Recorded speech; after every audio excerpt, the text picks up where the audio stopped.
জ্ঞান তিমিরান্ধস্য জ্ঞানাঞ্জন শলাকয়া চক্ষুর্মিলিতাঞ্জন তস্मै শ্রীগুরুবে নমঃ।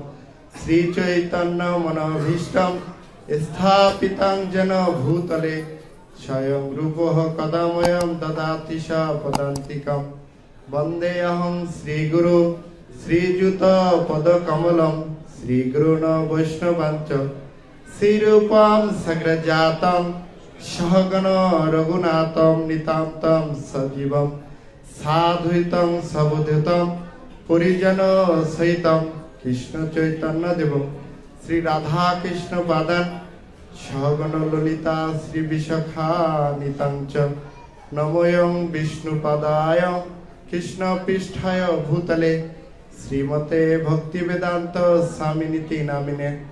नमस्ते सरस्वती देवी गौरवाणी प्रचारिणे निर्विशेष शून्यवादी पाश्चात्य देशोतारिणे वंचाकल्पतरुभ्यश्च कृपा सिन्धु भूयैव च पतितानां पावनेभ्यो वैष्णवेभ्यो नमो नमः। नमो महावदन्नाय कृष्ण प्रेम उपदायते कृष्णाय कृष्ण चैतन्य नाम्ने गौरतिशै नमः।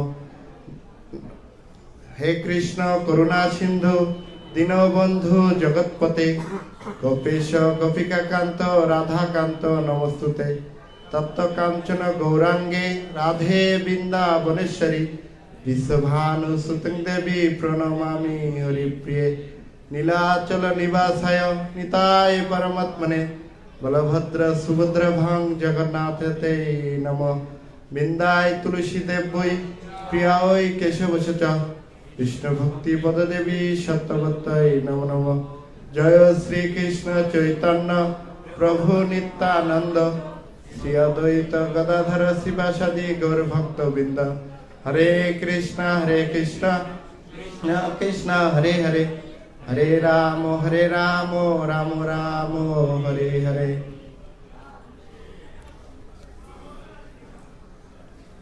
আমি এখন একটি ইতিহাস বলবো আর এই ইতিহাসের প্রেক্ষাপট ধরে আজকের পাঠ হবে।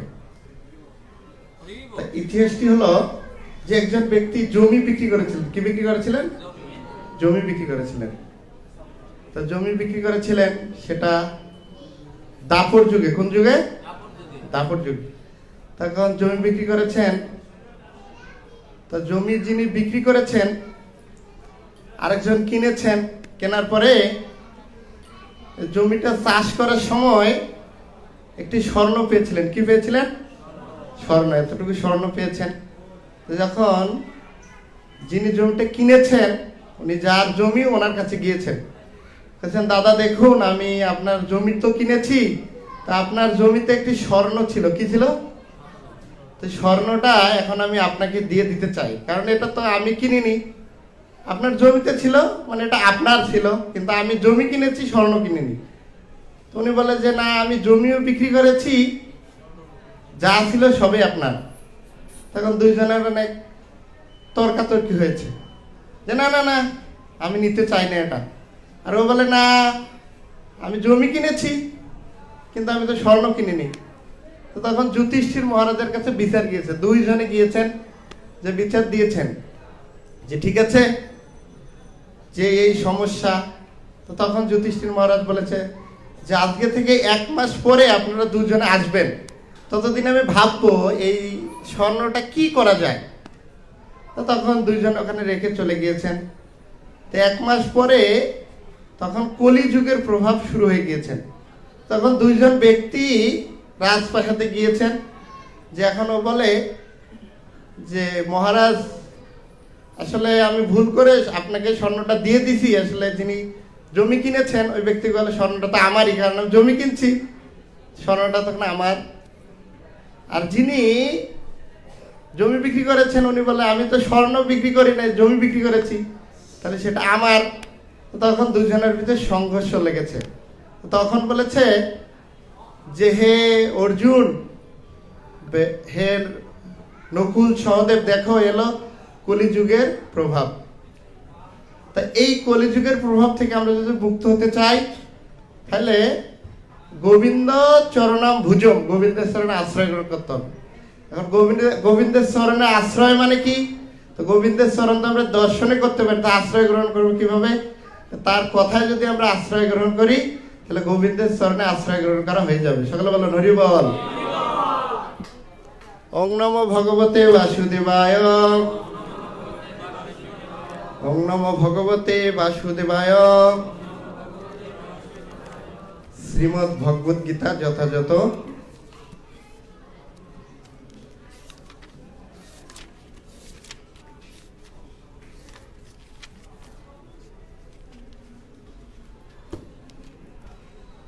সপ্তদশ অধ্যায় শ্লোক নম্বর 18। সকলে আমার সঙ্গে বলবেন, ছোট ছোট করে বলবো। মানে ভগবান যাদের মুখ দিয়েছে তারাই বলবেন, আর যে দাঁত দেয়নি তারা বলবেন না, ঠিক আছে? সৎকার মান পূজার্থম তপ তম্ভেন সচ যৎ ক্রিয়তে তৎ ইহ উক্তাম রাজসম চলম অধ্রবম। সৎকার মান পূজার্থম তপ দম্ভেন চৈব যৎ ক্রিয়তে তৎ ইহ উক্তাম রাজসম চলম অধ্রুবম। শ্লোকের শাব্দিক অর্থ: সৎকার মানে শ্রদ্ধা, মান মানে সম্মান, পূজার্থ মানে পূজা লাভের আশায়, তপ মানে তপস্যা, দম্ভেন মানে দম্ভ সহকারে, চ মানে ও, ইব মানে অবশ্যই, যৎ মানে যে, ক্রিয়ত মানে অনুষ্ঠিত হয়, তৎ মানে তাকে, ইহ মানে এই জগতে, পোক্তাম মানে বলা হয়, রাজসম মানে রাজসিক, চলম মানে অনিত্য, অধর্বম মানে অনিশ্চিত।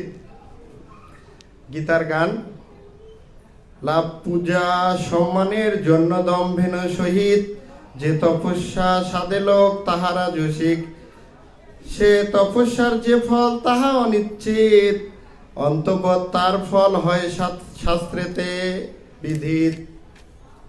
অনুবাদ সকলে বলবেন। শ্রদ্ধা, সম্মান ও পূজা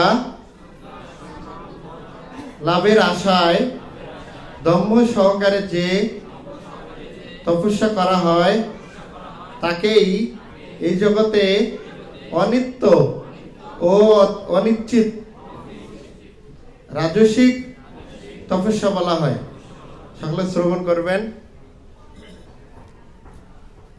শ্রদ্ধা, সম্মান ও পূজা লাভের আশায় দম্ভ সহকারে যে তপস্যা করা হয় তাকেই এই জগতের অনিত্য ও অনিশ্চিত রাজসিক তপস্যা বলা হয়। তাৎপর্য করেছেন জগৎগুরু শিলা প্রভুপাদ। জয় জগৎগুরু শিলা প্রভুপাদ কি। অনেক সময় তপচর্যার আচরণ করা হয় মানুষকে আকৃষ্ট করার জন্য এবং অন্যের কাছ থেকে সম্মান, শ্রদ্ধা, পূজা লাভের জন্য। রাজসিক মানুষেরা তাদের অধস্তদের কাছ থেকে পূজা আদায়ের বন্দোবস্ত করে, তাদের দিয়ে পা ধরার এবং সম্পদ দান করার বাধ্য করায়। তপচর্যার আচরণের দ্বারা এই ধরনের কৃত্রিম শ্রদ্ধা অঞ্জলির ব্যবস্থা রাজসিক এবং তার ফল ক্ষণস্থায়ী। তা কিছুদিনের জন্য কেবল থাকে, কিন্তু স্থায়ী হয় না।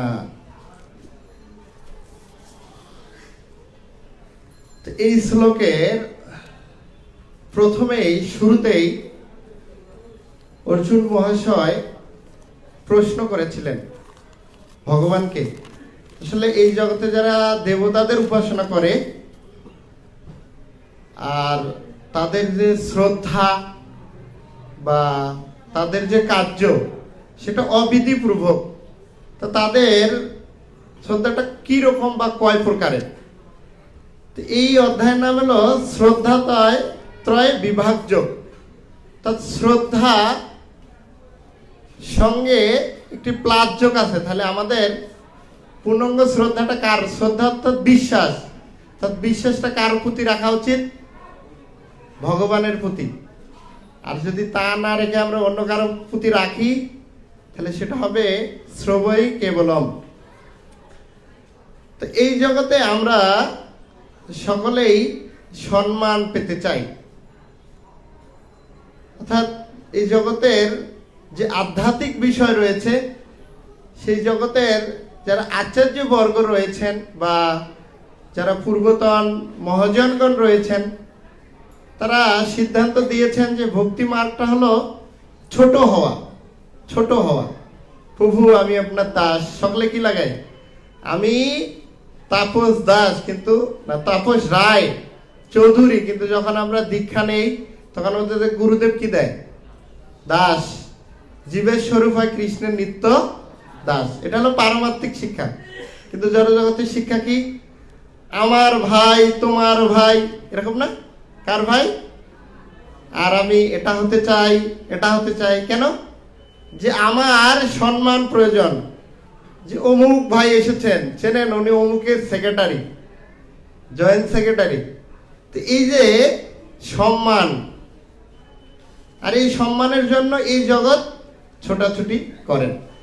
কিন্তু যদি আমরা দেখি যে ব্রহ্মাজি ভাগবতমে ভগবানের কাছে প্রার্থনা করতেছেন, হে প্রভু তুমি আমাকে এত বড় ক্ষমতা দিলে বা এই জগৎ পরিচালনা করার জন্য দিলে, কিন্তু তুমি আমাকে এটা আশীর্বাদ করো আমার যাতে এই সকলের সম্মান পেয়ে পেয়ে যাতে আমার এইটুকু জ্ঞান হারিয়ে না যায় যে আমি তোমাকে ভুলে যাই বা তোমার থেকে আমি নিজেকে বড় মনে করি। কে করেছেন?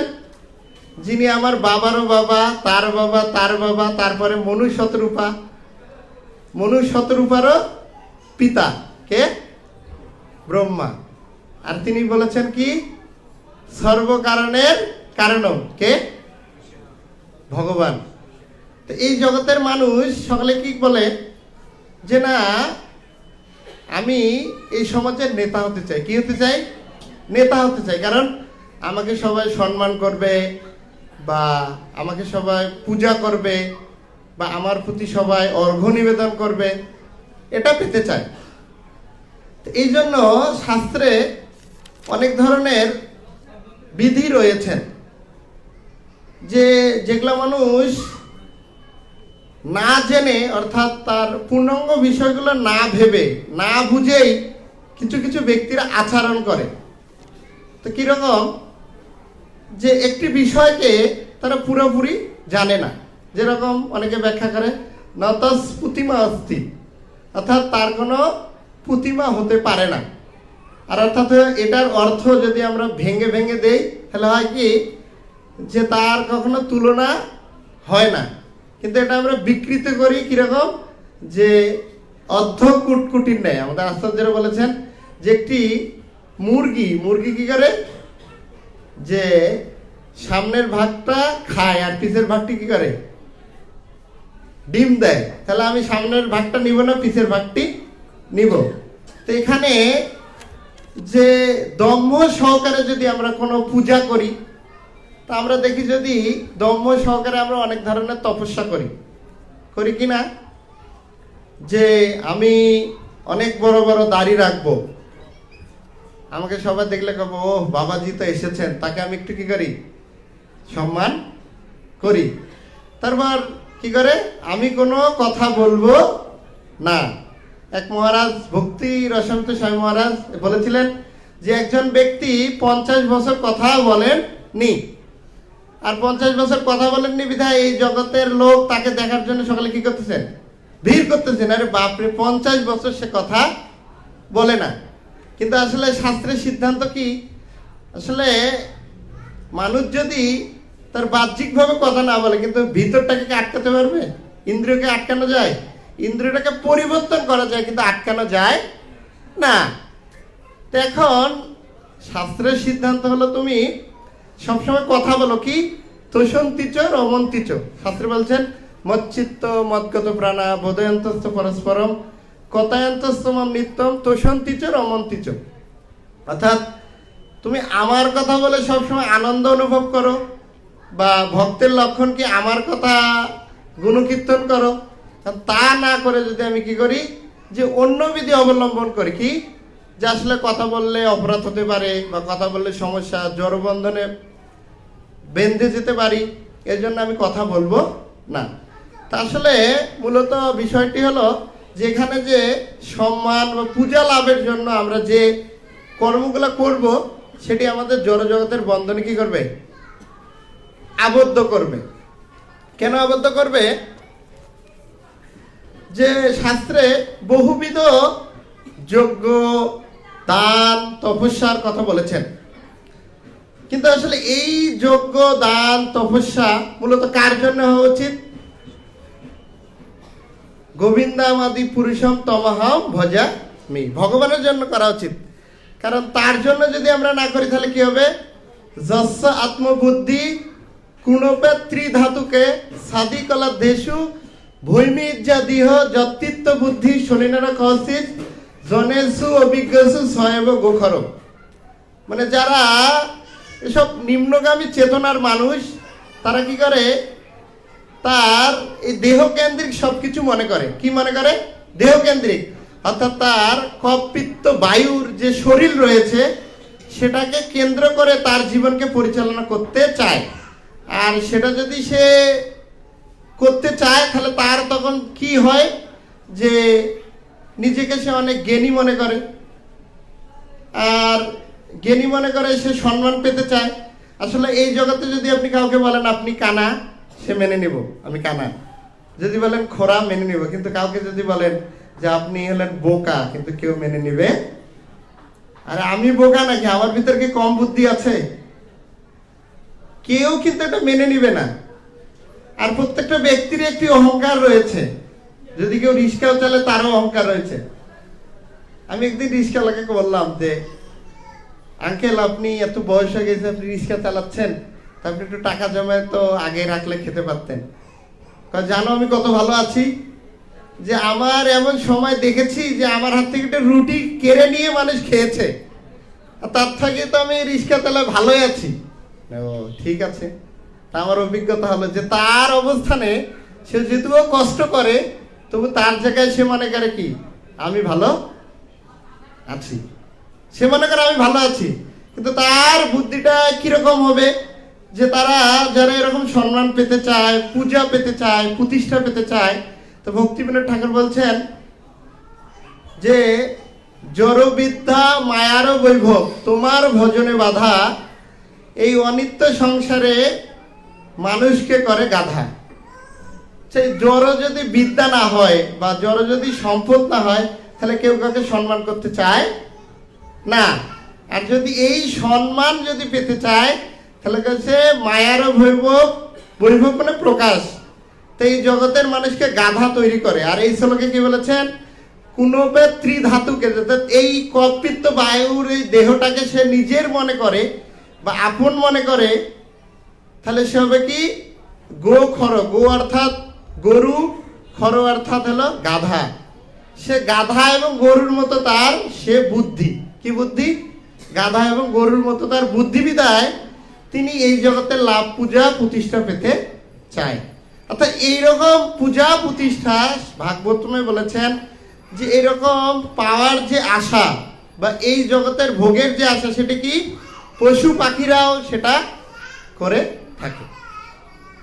পশু পাখিদের আপনি দেখবেন যে একটি পিঁপড়ার দল রয়েছে, তাদের একজন লিডার রয়েছেন, তাদেরও লিডার রয়েছেন।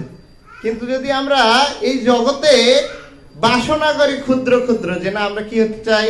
আমি লিডার হতে চাই, লিডার হতে চাই। আসলে আমার মনুষ্য জীবনে আমার যেটা হয়ে যাবে সেটা আমি দেখতে পাই না। কি দেখতে পাই না? যে আমি মৃত্যুবরণ করব, অথবা আমাকে বৃদ্ধ হতে হবে কারণ শরীরের 6টি পরিবর্তন রয়েছে, সেটি কেউ দেখতে পাই না। সেটাকে যুধিষ্ঠির মহারাজ বলেছেন পশ্যন অপি না পশ্যতি, দেখতে পাই না। কিন্তু আমার লালসা রয়েছে, আমি যদি আমেরিকা যেতে পারি তাহলে আমার হয়তো আনন্দ লাগবে। তা আমরা এসব যে বুদ্ধিগুলো করি, সেসব বুদ্ধি হলো গাধা এবং ঘোড়ার মতো বুদ্ধি। কেন?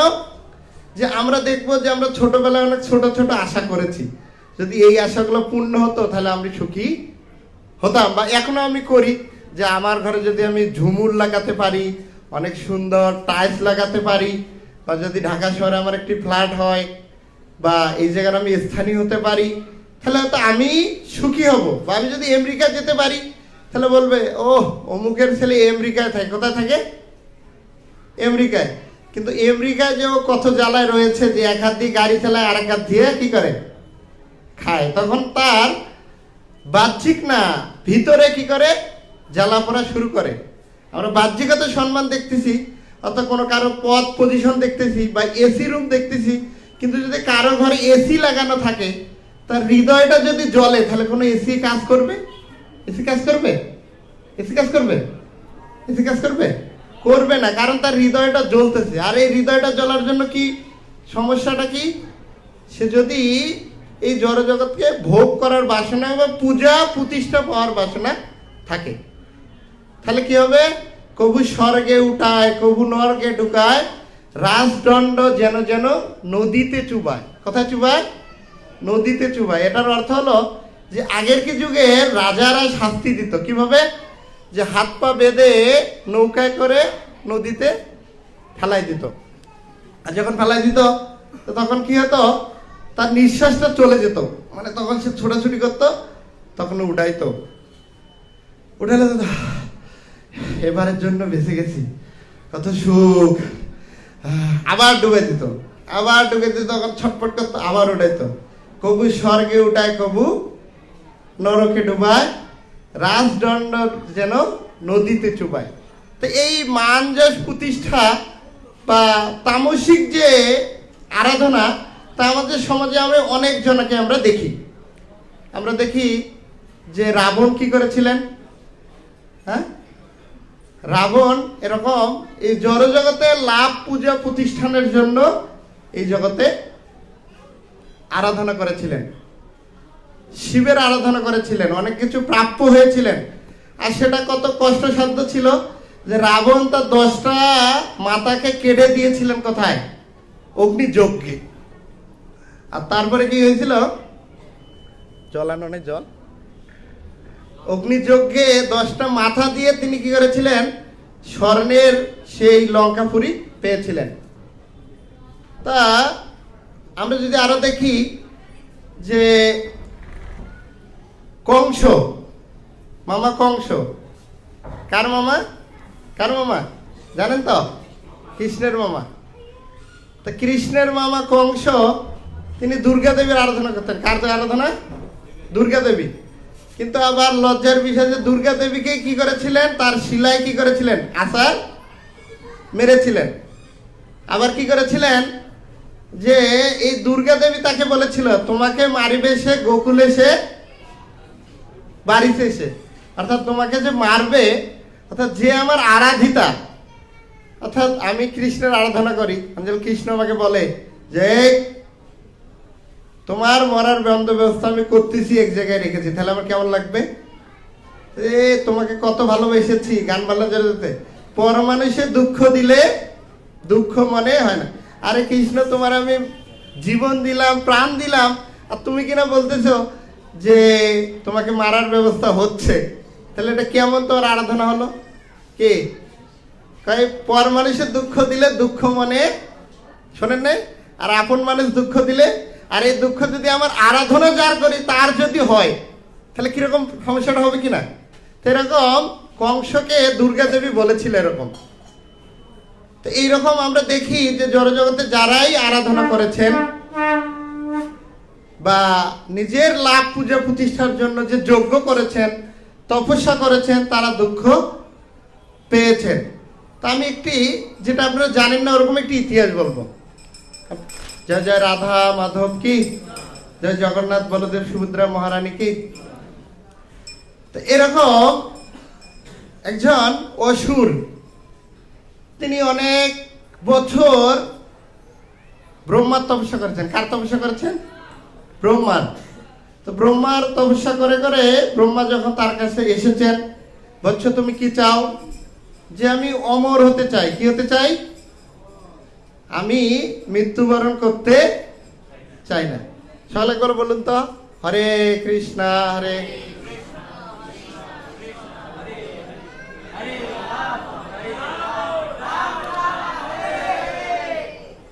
কি বলছে? যে আমি অমর হতে চাই। তো ব্রহ্মা বলছে যে পুত্র, তুমি যেটা চেয়েছো সেটা তো আমিও না, তাহলে তোমাকে দিব কি করে? অর্থাৎ আমিও সেটা থেকে মুক্ত হতে পারতাম, তাহলে তো আমারও ভালো লাগতো। কিন্তু আমারও জন্ম হয়, তো আমারও মৃত্যু হয়, তাহলে তোমাকে রক্ষা করবো কিভাবে? তো তখন বলেছেন, আচ্ছা ঠিক আছে, তা আপনি আমাকে একটি বর দিন যে আমার গায়ে সহস্র কবচ হবে। কত? সহস্র কবচ হবে, এবং একটি কবচকে যদি কেউ ছুটাতে পারে তাহলে তাকে 1000 বছর তপস্যা করতে হবে, এবং এভাবে যখন আমার এক এক করে 100টা কবচ ছুটে যাবে তখন আমার মৃত্যু হবে। আর যখন এই কথা বলেছেন, ব্রহ্মা বলছেন তথাস্তু। তো তখন সেই অসুরের নাম হচ্ছে সহস্র কবচ অসুর। কি অসুর? সহস্র কবচ অসুর। তো যখন এই অসুরের অনেক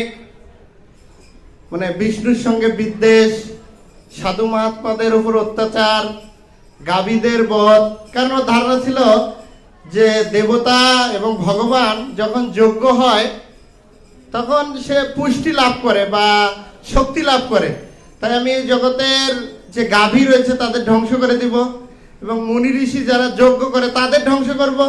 তাহলে এই জগতে আর কখনো সেই রকম কিছু হবে না, যজ্ঞ কর্ম আদি হবে না, এবং ভগবানও বিষ্ণু অর্থাৎ আমার শত্রু বা দেবতারা তারা কখনো শক্তি লাভ করতে পারবে না। তো যখন এরকম তার চিন্তা চেতনা, তখন সমস্ত মুনি ঋষিরা ভগবানকে টেলিফোন দিয়ে রিং করেছেন। টেলিফোন তো ছিল না, নারদ মুনি তারা খবর পাঠিয়েছেন যে প্রভু, যে আমাদের তো অনেক উপরে অত্যাচার, কি অত্যাচার আমরা আর সহ্য করতে পারতেছি না, আপনি কিছু একটি করুন। সেটা সত্য যুগের ঘটনা। তো তখন ভগবান বলেছেন ঠিক আছে, আমি একটা ব্যবস্থা করতেছি আপনাদের জন্য। এভাবে রয়েছে। তা নারদ মুনিকে ভগবান পাঠিয়েছেন, তুমি এই জগতে একটি জায়গা দেখো তো, যে জায়গায় 100 বছর যদি কেউ 100 বছরের যে তপস্যার ফল যদি কেউ একদিন তপস্যা করে সে জায়গায়, তাহলে সেই 100 বছরের ফল লাভ করতে পারে। তা নারদ মুনি সারা পৃথিবী ঘুরতেছেন। ঘোরার পরে তিনি কি করেছেন, যে এই বদ্রিকা যে ধাম, সেই ধামে গিয়েছেন, বদ্রিকা আশ্রম। তো যখন যেখানে গেলে তখন নারদ মুনি সাপ ছিল, সে কিছু মুহূর্ত সে বেশিক্ষণ জায়গায় থাকতে পারবে না। তা উনি তখন সেই জায়গায় অনেক মুহূর্ত সেখানে অবস্থান করতে পেরেছিলেন। তো তখন তিনি বুঝতে পেরেছিলেন যে এই একটি এমন জায়গা যেখানে যদি কেউ একদিন তপস্যা করে তাহলে সে 1000 বছরের যে তপস্যার ফল সেটি লাভ করতে পারবে। তো তখন ভগবান আবির্ভূত হয়েছিলেন 2 রূপ নিয়ে, নর এবং নারায়ণ রূপ নিয়ে, এবং এসে 1000 বছরের যে তপস্যার ফল 2জনে তপস্যা করেছিলেন। করার পরে নারায়ণ কি করেছিলেন, স্বয়ং ভগবান, এবং নর ওনারে প্রকাশ এসেছিলেন। তো যখন এরকম নারায়ণ কি করেছিল, সেই সহস্র কবচ অসুরের সঙ্গে যুদ্ধ করেছিল। যখন যুদ্ধ করতে করতে তখন তার শক্তি ক্ষয় হয়ে গিয়েছিল, মূর্ছা পড়ে গিয়েছিল, তখন এই নর উঠে আবার যুদ্ধ করেছিল। তো যখন এরকম শেষ হতে হতে 1টা 2টা 3টা 4টা 5টা এভাবে যখন 9999টা কবচ ছুটে চলে যায়, তো তখন সেই অসুর বলে যে আসলে আমি যদি এখানে থাকি তাহলে আমি আর বাঁচতে পারবো না। তো তখন তিনি তার সূর্যের কাছে বিলীন হয়ে যাবে, সূর্যলোকে চলে যায়। তো পরবর্তী জন্মে তিনি এই জগতে আসেন দাপর যুগে কর্ণ হিসাবে।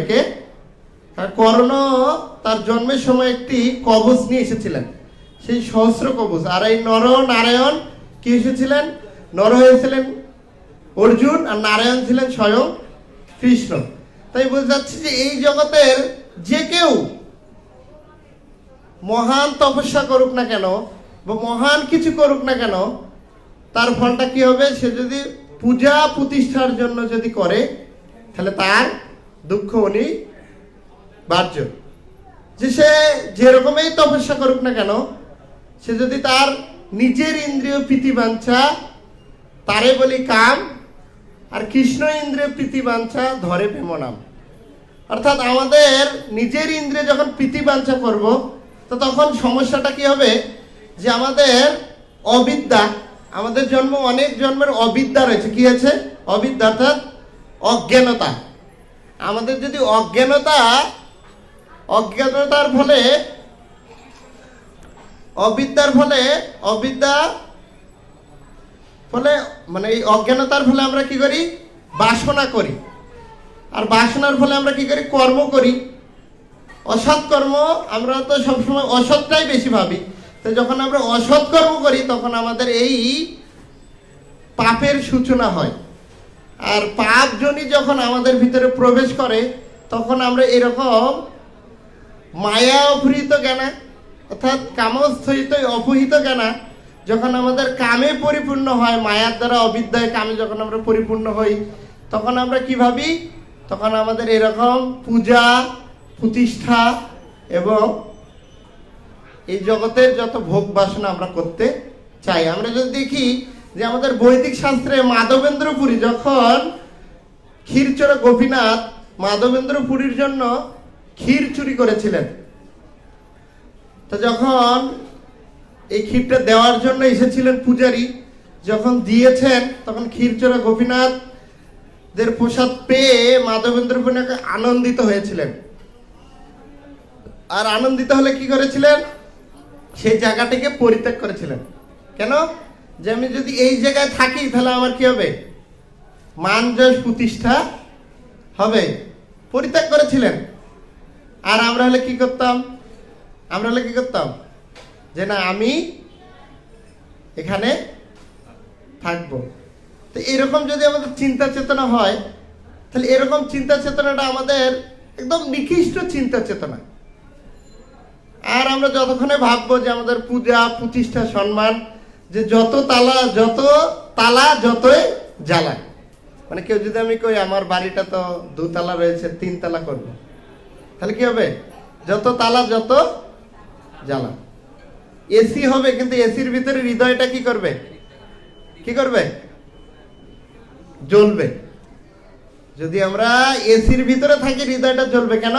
যে যত তালা যত জ্বালা। কেন জ্বালা বাড়বে? যে আমাদের যে চিন্তা চেতনা, সেটার ভিতরে সমস্যা রয়েছে। কেন সমস্যা রয়েছে? যে আমরা যে নিজ বুদ্ধিতে, অর্থাৎ আমি নিজ বুদ্ধিতে আমরা দেখব যে ভীষ্মদেব নিজ বুদ্ধিতে প্রতিজ্ঞা করেছিলেন, না আমি এটা করবই, ব্রহ্মচারী থাকবো। অনেক মহান ব্যক্তি, ভীষ্ম তো ভীষ্মই, পৃথিবীতে আর কেউ হবে না, আসবে না, যাবে না, কিন্তু তারপরে ওনার জীবনে কিছু কিছু ভুল রয়েছে। আর ভুলটা কেন? সেটা আসলে আমাদেরকে শিক্ষা দেওয়ার জন্য। ভুলটা কিন্তু তার নয়, সে মূলত আমাদের শিক্ষা দেওয়ার জন্য, যে আমরা যদি আমাদের জীবনে নিজের অনুভূতিতে বা নিজের চিন্তায় কোনো সংকল্প করি, তাহলে তা আমাদের এরকম দুঃখ আসবে। কারণ ভীষ্মদেব প্রতিজ্ঞা করেছিলেন যে আমি যে রাজা হবে তাকে আমি সুরক্ষা প্রদান করব। তো তিনি ভাবেননি রাজা যদি দুরাচারী হয় সুরক্ষা দিব। আর ভীষ্মদেব ছিল বিধায় এই এত বড় যুদ্ধের আয়োজন হয়েছে। তো ভীষ্মদেব কি করেছেন? যে না বুঝে তিনি কি করেছেন, বা নিজের জন্য তিনি কি করেছেন? এত বড় প্রতিজ্ঞা করেছেন। আর তার কারণে ভগবান তাকে কি করেছেন? হত্যা করেছেন। আর বসুদেব কি করেছেন? ভগবানের জন্য কি করেছেন? বসুদেব যখন আবির্ভূত হয়েছিলেন এই জগতে, তখন দৈবিক রূপে কথা হয়েছিল যে বসুদেব কখনো মিথ্যা কথা বলবে না। কিন্তু যখন কংসকে কথা দিয়েছেন যে আমার যতগুলো সন্তান হবে আমি তোমাকে অর্পণ করব, কিন্তু বসুদেব কি সেটা করেছিল? কার কথা শুনেছিল? কৃষ্ণের কথা শুনেছিল। আর কৃষ্ণের কথা শুনেছিল বিধায় তিনি এত পূজনীয়। অর্থাৎ তাকে আমরা মিথ্যাবাদী বলি না। বলি কেন বলিনি? যে এই জগতে একমাত্র সত্যি হলো কৃষ্ণ, পরম সত্যম ধীমহি। অর্থাৎ কৃষ্ণ ব্যতীত আর যেসব কিছু রয়েছেন সেটি হলো কি, যে একলা ঈশ্বর কৃষ্ণ, আর সব ভীত, যারে দিয়েছেন আশা এসে সেই ইচ্ছে করে নিত্য। মানে আমরা একটি কাঠের পুতুলের মতো, কাঠের পুতুলে যেরকম আমাদেরকে নাচায় সেরকম আমরা নাচি। কিন্তু এই কাঠের পুতুলের যদি কখনো এরকম পূজা মান প্রতিষ্ঠা থাকার বাসনা জাগে, তাহলে সেই কাঠের পুতুলকে সুখী হতে পারবে? তাহলে সেই সুতা থেকে ছুটে যাবে, আর ছুটে গেলে কি হবে? হ্যাঁ, পরে যে হাত পা ভেঙে। তো মূলত বিষয়টি হলো যে আমরা এই পূজাটা আর প্রতিষ্ঠাটা কিভাবে পাবো? যে রাধারানীর মায়ের নাম কি, কে জানেন? হ্যাঁ, কীর্তিদা মানে কি? কীর্তিদা মাতা, অর্থাৎ কীর্তিদা মানে যিনি আপনাকে কৃতি দিবে, অর্থাৎ খ্যাতি দিবে, ওনার নাম হলো কৃতি। আর যশোদা দেবী, যশোদা কার নাম? কৃষ্ণের মায়ের নাম। অর্থাৎ কৃষ্ণ যদি কেউ আরাধনা করে তাহলে আপনাকে যশ প্রদান করবে, আর যদি রাধারানীকে আরাধনা করে কি করবে? খ্যাতি প্রদান করবে। তাহলে কার করা দরকার? তাহলে এই যে খ্যাতিটা, তো সেটা কখন থাকবে? কতদিন পর্যন্ত থাকবে? কতদিন পর্যন্ত থাকবে? প্রহ্লাদ মহারাজকে আমরা ছোট বালক, না আমার থেকে তো বয়স্ক, আমরা কি বলি? প্রহ্লাদ, ধ্রুব। আচ্ছা, এই জগতের অনেক কষ্ট করে হারকিনের তেল ফুরে ফুরে লেখাপড়া শেখে এমবিবিএস ডাক্তার হবে, তারপর আমাদের মতো একটি সাদা পোশাক পরবে। সাদা পোশাক পরবে। এখন এই সাদা পোশাক অর্জন করতে করতে কতদিন? 25, 26, 27, 30 বছর, আমি আনুমানিক বললাম। আবার 20 বছর করতে পারবে, তারপরে আবার কি হবে? সে ডাক্তার, কিন্তু তার জন্য আরেকজন সাদা পোশাক ব্যক্তি রাখা দরকার, কারণ তার সেবা কে করবে? অর্থাৎ তারপরে তার সেই পোশাকটি থাকবে না। তাহলে এই জগতে একটি পোশাক বা পূজা প্রতিষ্ঠা যদি পাওয়ার আশা থাকে, তাহলে কত কষ্টের প্রয়োজন। আর কয়দিন সেটা থাকবে? কয়দিন থাকবে?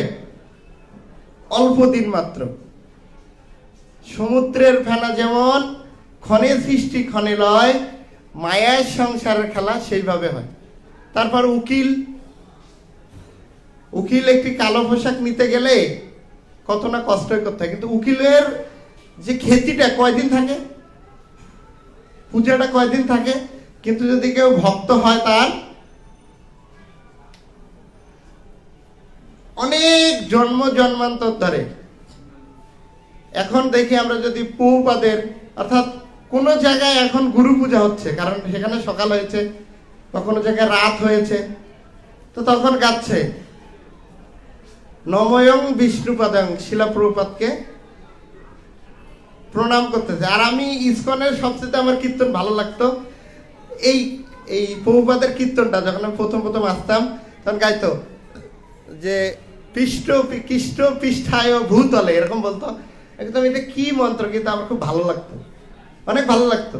তো এরকম যদি কেউ ভগবানের ভক্ত হয়, তাহলে হাজার হাজার বছর তপস্যা ধ্যান করেও যে দুর্লভ যে সাধন ভজনের যে ফল বা কৃতি লাভ করতে পারে না, কেউ যদি ভগবানের ভক্ত হয়, যশস্তি ভক্তির ভবতি অকিঞ্চনা সর্বগুণস্তত্র সমস্ত সুরা হরিয়া ভক্তস্য কুত মহৎ গুণা মনে রতনা অসত ধাত বহি।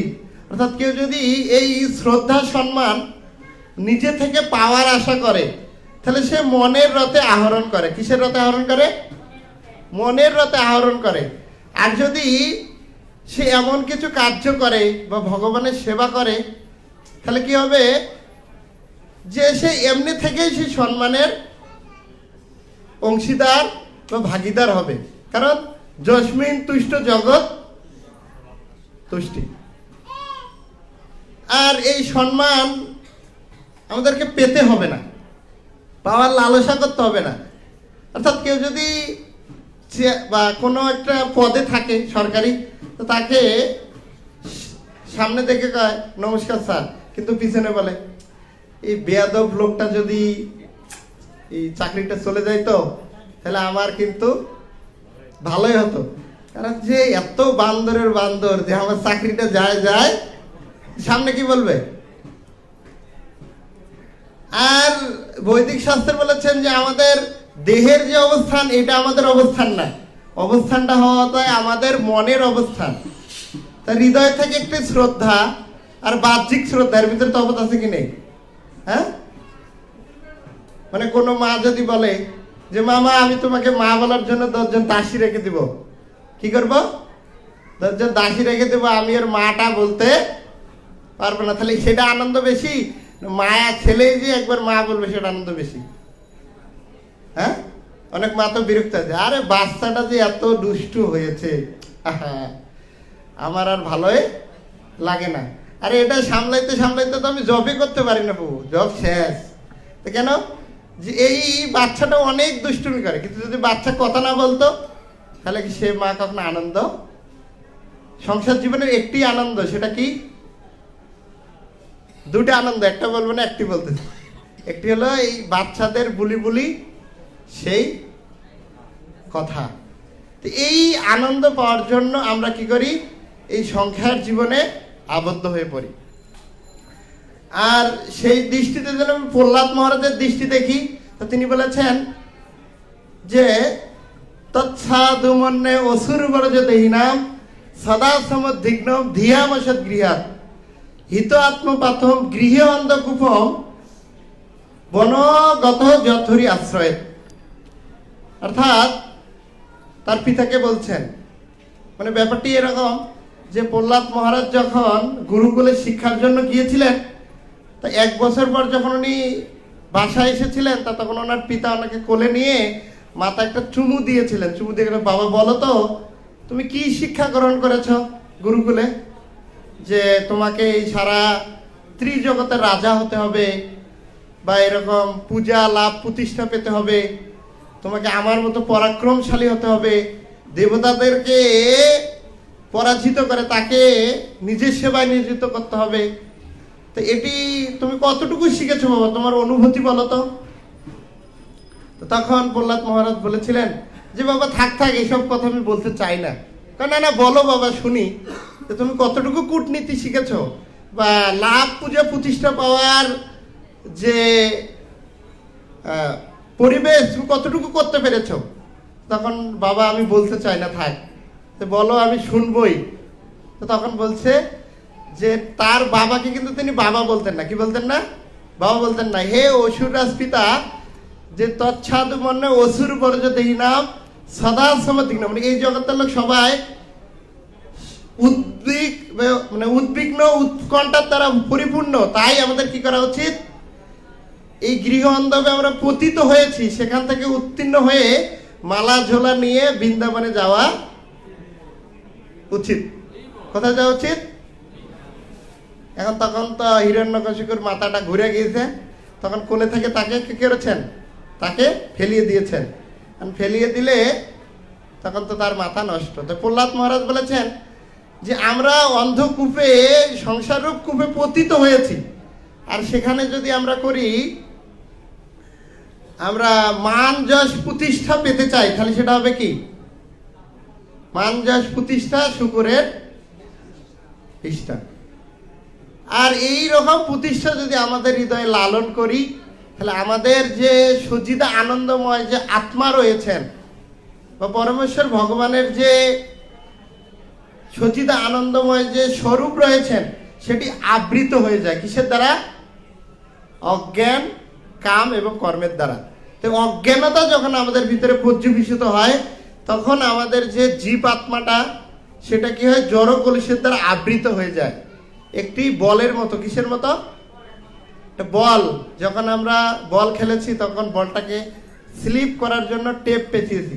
তো তখন যখন আমরা লাল টেপ পেঁচিয়েছি, তখন মনে হয় এই বলটা কি? এটা একটি বল না, এটা একটি টেপ, তাই না? টেপের বল। আসলে কি এটা টেপের বল না, আসলে এটা একটি বল, আমরা টেপ পেঁচিয়েছি।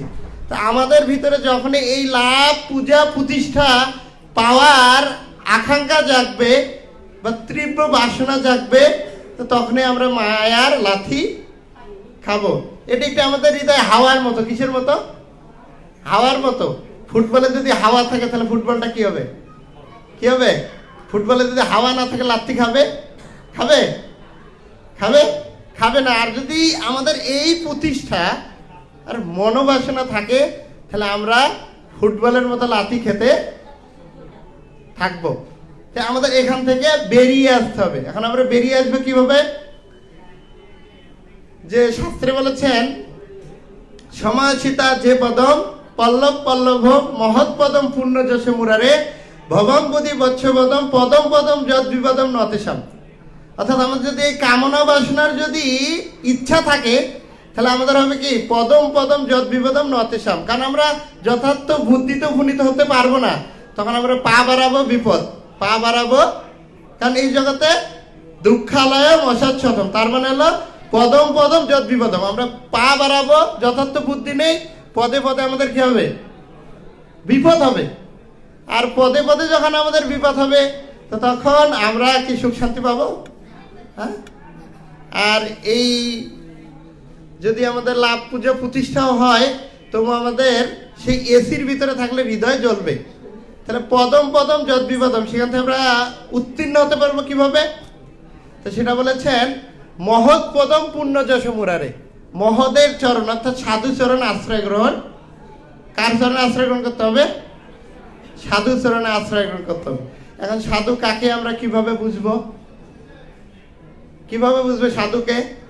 অনেকে দেখবো অনেক বড় দাড়ি রেখেছে, লাল পোশাক পরেছে, কিন্তু তার যে স্বভাব, যে আগে দুইটা টান দিয়েছেন, সেই টানের স্বভাবটা ছাড়তে পারেননি। সেখানে একটি টোপলা রেখে দেয়। কি রেখে দেয়? টোপলা। বাকিটা বললাম না, মাইন্ড করবেন। তো এরকম ধরনের সাধু না, যিনি তোষন্তিচ রমন্তিচ, সবসময় ভগবানের কথা চিন্তা করে। কার কথা চিন্তা করে?